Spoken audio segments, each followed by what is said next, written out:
sacerdotisa. Como vai, Matildes? Prazer, é uma honra estar aqui. Fico muito feliz pelo convite e permitir aí o meu templo, o meu espaço, a minha crença adentrar ao seu programa. Com o maior prazer, agradeço por você ter aceitado o convite.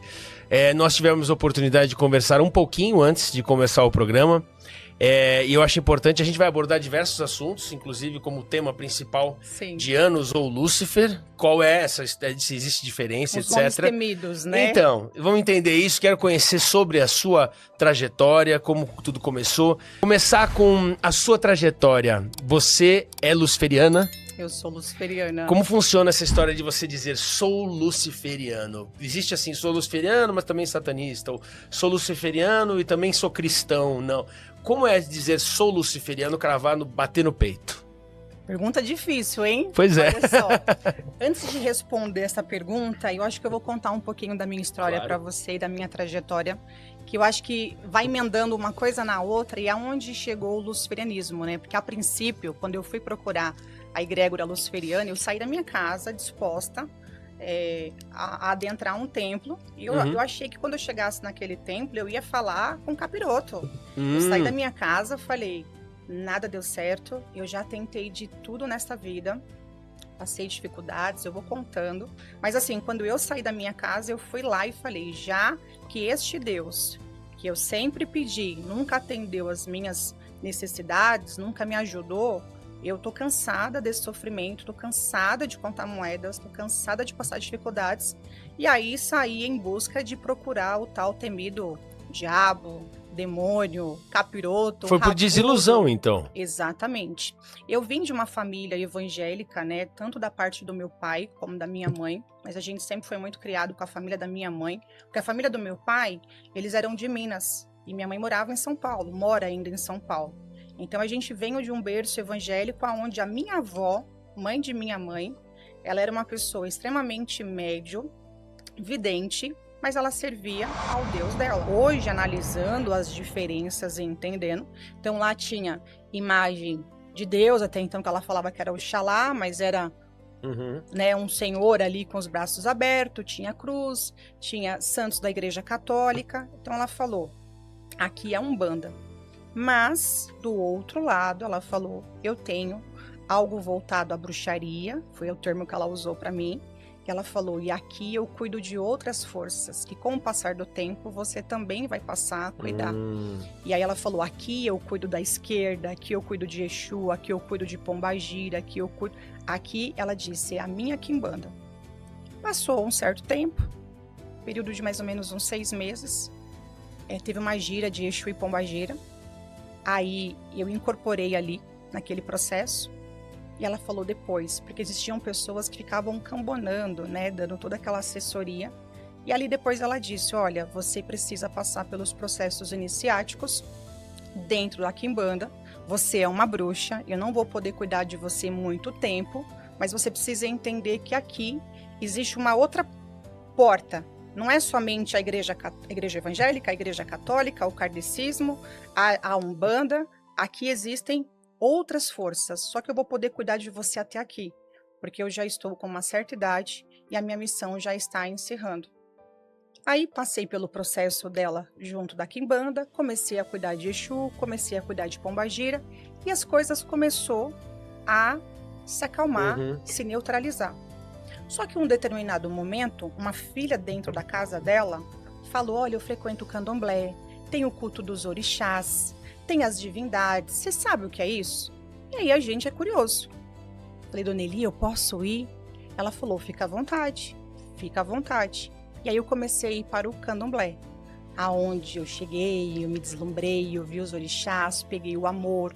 Depois o sacerdote, o pai de santo até então, fez um jogo para mim, falou quem eram os meus orixás, trouxe outras informações e aí eu senti que assim, a minha missão ali com a dona Eli já estava encerrada, concluída, até porque ela já tinha dito que teria mais coisas pela frente, mas eu não entendia. Nesse processo, eu já estava existem seres dessas egrégoras que acompanham essa pessoa, que traz ali uma dominação, uma depressão, dogmas, crenças limitantes que acabam amarrando essa pessoa. Uhum. Então, dentro do processo, quando a gente pensa pacto, vou falar uma coisa bem polêmica aqui que vai dar problema. Não existe pacto de riqueza. O pacto que nós realizamos não é um pacto de riqueza. Matildes, como não é um pacto de riqueza? E aí sacerdotes devem, inclusive, querer me bater, mas eu vou explicar de uma forma que você vai entender.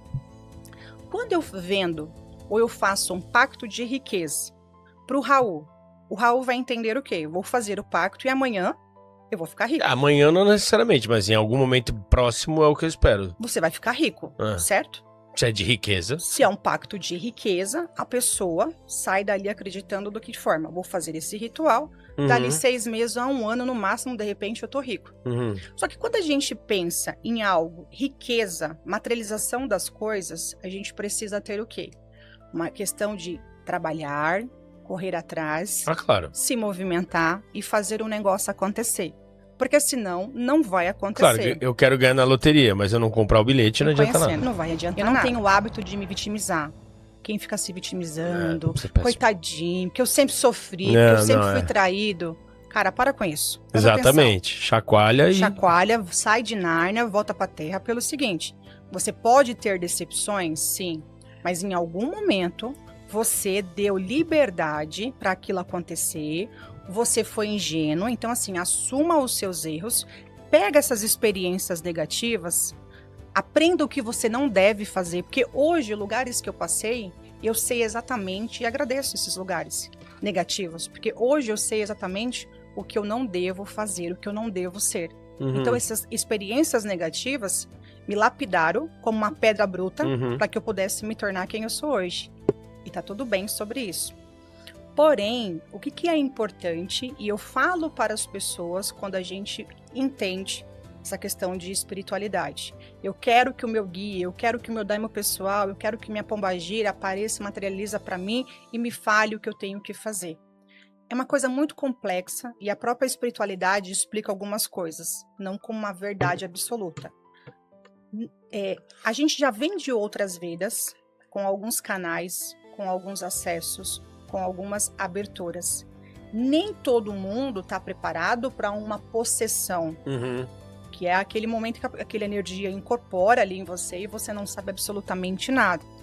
Existem pessoas que têm a incorporação consciente, ela sente a energia do médium, o médium está irradiando ali, mas ela tem consciência, ela está ouvindo, ela está enxergando, ou às vezes não está enxergando, ou às vezes não está ouvindo, uma coisa está acontecendo. Você talvez não tenha encontrado forças e consciências que talvez traz a sua própria confiança para que você possa entender os sinais do universo. Porque você com certeza deve ter algum momento em que você fala assim, cara, parece que tem um Raul. Dentro do Raul, tem um Raul mais inteligente. Não tem um Raul que é mais inteligente dentro do Raul? Já teve aqueles momentos em que você escutou uma vozinha, talvez, da sua própria voz? Que eu deveria ter feito e fiz outra coisa, por exemplo? Exatamente. Você já teve aqueles sexto sentido? Você tem sexto sentido? Aquela sensação de que vai acontecer alguma coisa e que de repente não vai acontecer? Não tenho. Sonho, você tem sonho? Porque a espiritualidade... Não lembro dos sonhos, é muito louco. Tá, existem vários processos de sinais. E existem pessoas que começam a ouvir a própria voz dentro da própria cabeça conversando, mas eles falam assim, mestre, é um eu mais inteligente. Meditação. Meditação guiada que ela faz é fenomenal. Meditação. Você pode ter nenhuma vozinha, nem um euzinho, nem um sexto sentido, nem de repente eu acho que vai acontecer alguma coisa hoje e de repente acontece. Nada. Tá. Te juro. Mas falaria. Olha só, você já teve projeção? Já. Certo? Já. Então você tem a possibilidade de ter um canal aberto. Você tem esse canal, eu ele tá tenho fechado. Leitura de aura, áurea, né? De cor. Eu tenho tido esse contato, eu consigo já abrir e ver. Eu consegui. Aqui no programa, inclusive, comecei a desenvolver. Manifestou, eu comecei a ver, opa, eu consigo controlar. Mas tá até aí, o que eu faço com isso? Tá. Né? Existe, igual você perguntou, Matildes, como que eu faço? Eu não escuto, eu não vejo, eu não ouço. Você vai começar um processo de desenvolvimento. E esse processo de desenvolvimento seria muito bom se você começasse guiado ali por alguém. É sua esposa? Então você vai com ela. E ela é vai profissional, abrindo. e ela entende, não Pronto. é que ela é muito boa, porque de Então, fato... vamos pensar que o pessoal de casa também não sabe, não tem. O ideal é você pegar alguém da sua confiança, Uhum, para que você vá junto. Porque essa pessoa, ela vai abrir portais, uhum, aonde ela vai... Lembra da linha que eu te falei que a gente se conecta? uhum. A partir do momento em que você se conecta Pronto, com a aí sua foi. força, com a sua egrégora, ali foi. E vai começar a abrir. Qual que é o primeiro passo para a pessoa que, de repente, não sabe nada, não tem essa confiança? Começar as meditações. E aí, eu vou ensinar uma coisa que a gente faz dentro do templo. Quando eu vou fazer um ritual a Dianos, que eu poderia fazer um ritual a Lilith, que eu poderia fazer um culto a Baal, independente da energia. Vamos pensar ao culto. Primeira coisa de tudo. E aí vem a meditação. A meditação é um ato de culto à sua própria espiritualidade. Perfeito. Aonde você precisa de ter um preparo. Uhum. Então hoje você está estressado, está nervoso, você vai meditar? Não, você não vai conseguir. Para algumas pessoas o mais importante é o dinheiro, outras pessoas é o trabalho, outras pessoas é saúde, amor.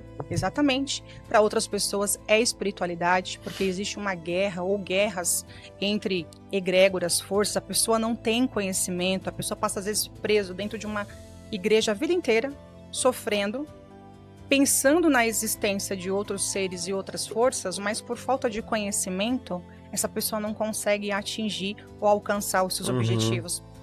E esse cliente passava, ele falava que ficava ouvindo o meu nome, na cabeça dele ele vinha, toda hora ele falava, mandou a secretária entrou em contato, fechou o cliente. Quando eu vi, eu falei, eu não tô acreditando numa coisa dessa. Sabe o universo conspirando a favor e entregando? Eu brinco uma coisa.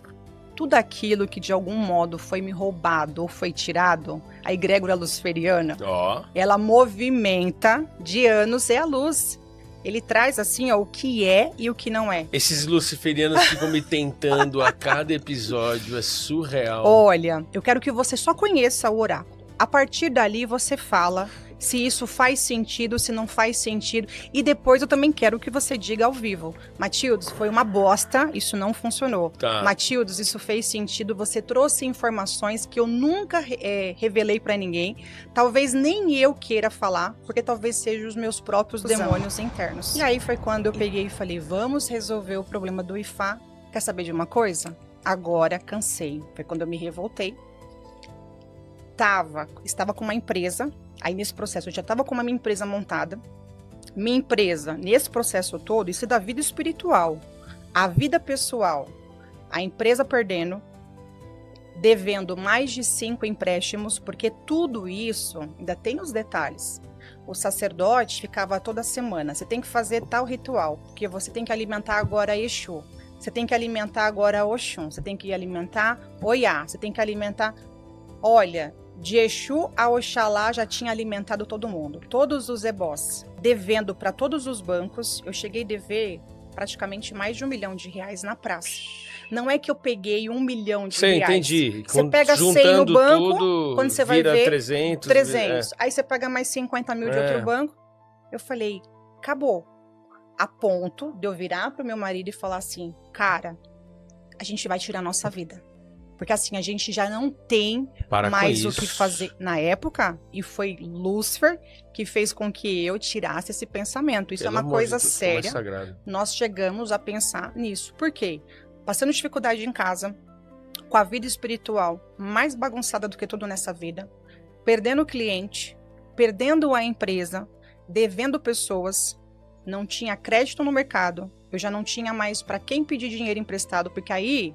Você perde o seu nome, aí você começa a ter que se abrir para as pessoas, né? Aí é um, é outro. Você pega dinheiro emprestado contando que vai entrar um dinheiro, não entra. Você perde a credibilidade com as pessoas. Eu falei, eu já não tenho mais o que fazer. Mas para deixar bem claro, nunca é uma alternativa desistir da vida, tá, gente? Exatamente. Foi aí que um dia nós acordamos e eu falei assim pro meu marido, olha só, a gente tentou de tudo nesta vida. Nada deu certo. Nós vamos procurar agora Lúcifer. Ele falou, da onde você tirou esse nome? Eu falei, não sei, não quero saber. Começa a procurar, porque assim, já que Deus não ajudou, A gente só encontrou pessoas que só bagunçou. Uhum. Quer saber de uma coisa? Eu acho que eu vou procurar Lúcifer. Quem sabe ele não é esse cara tão ruim? Quem sabe ele talvez não traz tanto sofrimento? Porque não é possível. Eu tô carregando uma cruz desde o dia que a gente nasceu até o dia de hoje. Foi aí que o meu marido começou no computador, numa busca. Lúcifer, Lúcifer, Lúcifer, Lúcifer, Lúcifer. Encontrou um sacerdote do Rio de Janeiro. E aí nós fomos até lá. Fiz rituais, cuidou da minha espiritualidade. E foi ele que falou, você é luciferiana, você é bruxa. Enquanto você ficar cuidando desse monte de força, fazendo essas bagunças, e você não encontrar a sua própria iluminação, você simplesmente vai andar para trás. Eu conheci Jorge de Lúcifer. Ah, ele veio aqui no programa. Ele veio aqui? Veio. Conheci Cara, muito ele. legal.